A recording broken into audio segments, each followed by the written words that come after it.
ಎಲ್ಲರಿಗೂ ನಮಸ್ಕಾರ ಸ್ನೇಹಿತರೆ, ಎಲ್ಲರಿಗೂ ಕೂಡ ವೆಲ್ಕಮ್ ಬ್ಯಾಕ್ ಟು ಸಖತ್ ಸಮಾಚಾರ ಕನ್ನಡ ಯೂಟ್ಯೂಬ್ ಚಾನಲ್ಗೆ ನಿಮಗೆಲ್ಲರಿಗೂ ಪ್ರೀತಿಯ ಸ್ವಾಗತ ಸ್ನೇಹಿತರೆ ಬಿಗ್ ಬಾಸ್ ಕನ್ನಡ ಸೀಸನ್ 11 ಈಗ ತುಂಬಾ ಇಂಟ್ರೆಸ್ಟಿಂಗ್ ಆಗಿ ಸಾಗ್ತಾ ಇದೆ ಸ್ನೇಹಿತರೆ.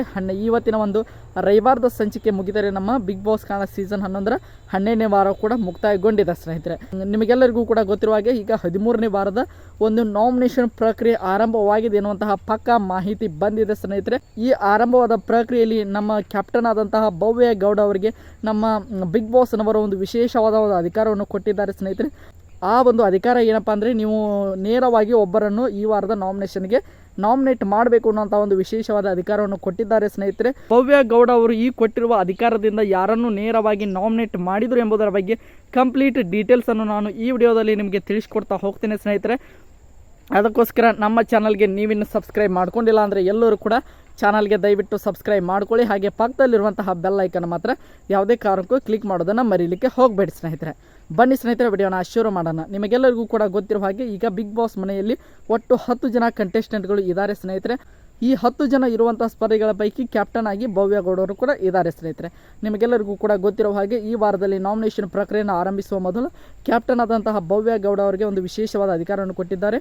ಅದು ಏನಪ್ಪ ಅಂದರೆ, ನೀವು ನೇರವಾಗಿ ಒಬ್ಬರನ್ನು ನಾಮಿನೇಟ್ ಮಾಡಬೇಕು ಅಂತ. ಈ ಒಂದು ಕೇಳಿದ ಪ್ರಶ್ನೆಗೆ ಭವ್ಯ ಗೌಡ ಅವರ ಉತ್ತರ ಆಗಿತ್ತು ಅದು ಐಶ್ವರ್ಯ ಸಿಂಧೋಗಿ ಅನ್ನುವಂತಹ ರೀತಿಯಾಗಿ ಅವರು ಉತ್ತರವನ್ನು ಕೊಡ್ತಾರೆ ಸ್ನೇಹಿತರೆ. ಆ ಕಾರಣಕ್ಕಾಗಿ ಐಶ್ವರ್ಯ ಸಿಂಧೋಗಿ ಅವರು ಬಿಗ್ ಬಾಸ್ ಕನ್ನಡ ಸೀಸನ್ 11ರ 13ನೇ ವಾರದ ನಾಮಿನೇಷನ್ಗೆ ಒಂದು ರೀತಿಯಾಗಿ ನೇರವಾಗಿ ನಾಮಿನೇಟ್ ಆಗಿದ್ದಾರೆ ಎನ್ನುವಂತಹ ಪಕ್ಕ ಮಾಹಿತಿ ಬಂದಿದೆ ಸ್ನೇಹಿತರೆ. ಇದು ತುಂಬಾ ಒಂದು ಇಂಟ್ರೆಸ್ಟಿಂಗ್ ಆಗಿರುವಂತಹ ಮಾಹಿತಿ ಅಂತ ಹೇಳ್ಬೋದು. ಕಳೆದ ವಾರದಲ್ಲಿ ಕೂಡ 12ನೇ ವಾರದಲ್ಲಿ ಕೂಡ ನಾಮಿನೇಷನ್ನ ಪ್ರಕ್ರಿಯೆಯಲ್ಲಿ ಭವ್ಯ ಗೌಡ ಅವರಿಗೆ ನೀವು ಯಾರನ್ನು ನೇರವಾಗಿ ನಾಮಿನೇಟ್ ಮಾಡ್ತೀರಿ ಅನ್ನೋಂಥ ಪ್ರಶ್ನೆಯನ್ನು ಕೇಳಿದ್ದಾರೆ ಸ್ನೇಹಿತರೆ. ಆ ಒಂದು 12ನೇ ವಾರದಲ್ಲಿ ಕೂಡ ಅವರು ಐಶ್ವರ್ಯ ಸಿಂಧೋಗಿ ಅವರ ಹೆಸರನ್ನೇ ತೆಗೆದುಕೊಂಡಿದ್ದರು ಸ್ನೇಹಿತರೆ. ಈಗ 13ನೇ ವಾರದಲ್ಲಿ ಕೂಡ ಅದೇ ಹೆಸರನ್ನು ಅವರು ತೆಗೆದುಕೊಂಡಿದ್ದಾರೆ ಸ್ನೇಹಿತರೆ. ಈ ಒಂದು ನೇರ ನಾಮಿನೇಷನ್ ಮಾಡೋದರ ಮೂಲಕ ಈ 13ನೇ ವಾರದ ನಾಮಿನೇಷನ್ ಪ್ರಕ್ರಿಯೆ ಕೂಡ ಆರಂಭವಾಗಿದೆ ಸ್ನೇಹಿತರೆ. ಟೋಟಲ್ ಆಗಿ ಯಾರ್ಯಾರೆಲ್ಲ ನಾಮಿನೇಟ್ ಆಗಿದ್ದಾರೆ ಅನ್ನೋಂಥ ಮಾಹಿತಿಯನ್ನು ನಾನು ಮುಂದಿನ ವಿಡಿಯೋದಲ್ಲಿ ನಿಮಗೆ ವಿಡಿಯೋ ಮಾಡಿ ಹಾಕ್ತೇನೆ ಸ್ನೇಹಿತರೆ. ಭವ್ಯ ಗೌಡ ಅವರ ಈ ನಿರ್ಧಾರ ನಿಮಗೆ ಇಷ್ಟ ಆಯ್ತಾ ಇಲ್ವಾ ಎಂಬುದನ್ನು ಕೂಡ ಕಮೆಂಟ್ ಬಾಕ್ಸಲ್ಲಿ ಕಮೆಂಟ್ ಮಾಡಿ ಸ್ನೇಹಿತರೆ. ಮತ್ತೆ ಮುಂದಿನ ವಿಡಿಯೋದೊಂದಿಗೆ ನಿಮ್ಮ ಜೊತೆಗೆ ಸಿಗ್ತೀನಿ ಅಂತ ಹೇಳ್ತಾ ಎಲ್ಲರಿಗೂ ಕೂಡ ಧನ್ಯವಾದಗಳು.